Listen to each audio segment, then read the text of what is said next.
There are lots of colony management games these days. Space Haven is one that takes place, in space. And your colony is your spaceship.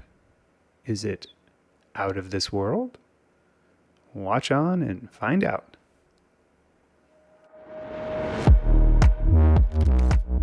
My name is Thoraxe, and this is Strategy for Busy People. If you've got a few minutes, I'll tell you what to play. I've been trying not to play so many early access titles, but I had Space Haven by Bug Bite Limited on my radar for a minute. I nabbed it on sale because I was quite interested in trying it. While I'm not a huge fan of pixel art games, I do make exceptions for things that seem intriguing or when there's a lot of hype and that is worth investigating. My investigation lasted about 20 hours. The fundamentals of Space Haven are pretty much what you would expect of a colony management game. Each of your people has stats that let them do things. Their overall mood is influenced by other people, their environment, and recent events. They need to eat and sleep, blah blah blah. The unique thing that Space Haven wraps this gift in is the theme of space. And more specifically, the colony that you are managing is your spaceship. The tutorial is more or less pretty good at explaining the game mechanics to you, but it doesn't really give you a good idea of what to expect when you put yourself into the main game campaign. I ended up starting over several times because I couldn't figure out how to not run out of food or energy or something else important, which, if taken to its logical conclusion, results in all of your people dying.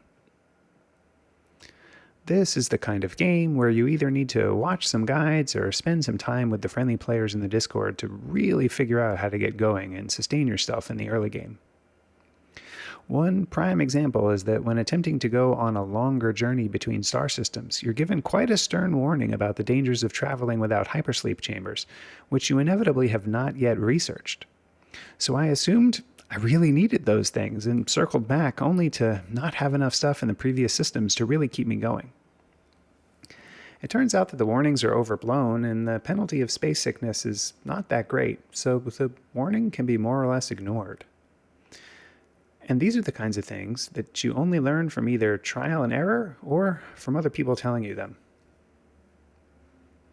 Anyway, managing your ship involves a lot of the things you might expect on a spaceship. Good gases and bad gases need to be managed. Hull breaches can happen from asteroid hits or other events, and the vacuum and temperature effects that result from them are both simulated. As an example, I didn't have shields yet, and asteroids frequently would do enough damage to cause micro breaches in my garden room hull, which would inevitably kill all my crops. Rocks come and try to wreck my crops. These roids gonna smash my ship down. Okay, that was an absolutely terrible rap parody. Speaking of that research, as with many of these games, there is a relatively big tech tree, but honestly, it's not really all that entirely big. And if you have a few people doing research 24/7, you could probably get most of it cleared pretty quickly. Is this good or is this bad? I'm not sure. In spite of having researched the item fabricator, which would allow me to make some pretty badass rifles and other projectile weapons, I ended up not making any because I was mostly doing okay with the baddies I was encountering. Would this last forever? Probably not. Would I get sufficient warning that more was needed? Also probably not. Anyway, I've talked this long without telling you what this game is about. Well, at least in the first campaign scenario, the main fleet of humanity is trying to find a new home, and it's your job to explore the galaxy to help find it. You do this by, wait for it, exploring the galaxy. Novel, I know, but there are some interesting mechanics in this particular mode. We'll get to them in a second. That galaxy exploration core gameplay loop is pretty simple. You move your ship in hyperspace to a new sector or a new star system, and you either find resources, derelict ships, other ships, or bases. You can explore and claim derelicts once you have killed any bad things that might remain, and then salvage them for supplies to use to build your own ship, maintain your crew, or to sell. Exploring derelicts is a bit of a real time with pause situation where you direct your individuals around to make them do things like engage the enemy, search objects, and so on and so forth. Other ships and stations can serve as trading partners or even give you missions. It's honestly pretty straightforward for the most part. There are quite a few different factions that you can interact with, and presumably as relations either grow or deteriorate, your options for dealing with them will likely change.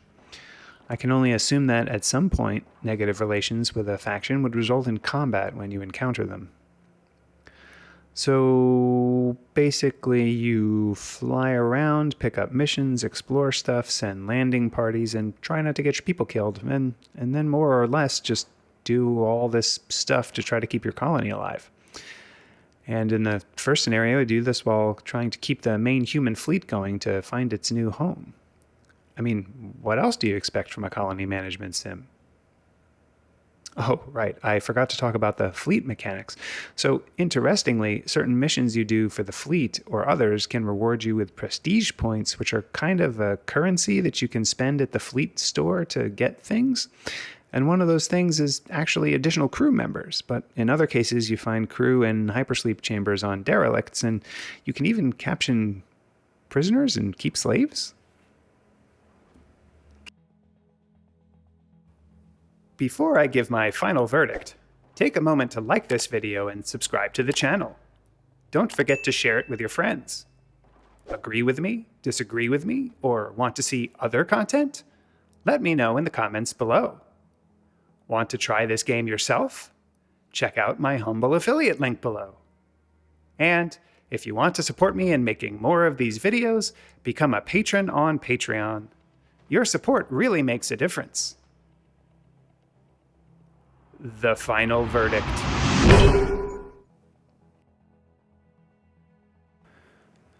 The thing is that this game actually has quite a serious level of technical depth, but it's the kind of thing that you either explore in small bursts only because you absolutely need to, or you treat the whole thing like a giant sandbox and just do whatever you want to explore the mechanics. I didn't find the storyline that compelling, and there are all these side stories that you can pick up data fragments to learn more about. Fundamentally, if you're really into sandbox-type games with loose story and tons of technical complexity and technical depth, Space Haven is really quite interesting. And for an early access title, it seems mostly complete, at least for the early to mid-game. Sure, there are some balancing issues, but they can somewhat be fixed by pulling some levers on the campaign settings. On my trademarked 3-point score scale of avoid, meh, and I forgot to eat, there were a variety of root vegetables, nuts, seeds, and even farm-grown artificial meat. The resulting kitchen creations were just okay, and that's also how I felt about this game too. But maybe you will feel different once you are thrown into the cold, hard vacuum of space.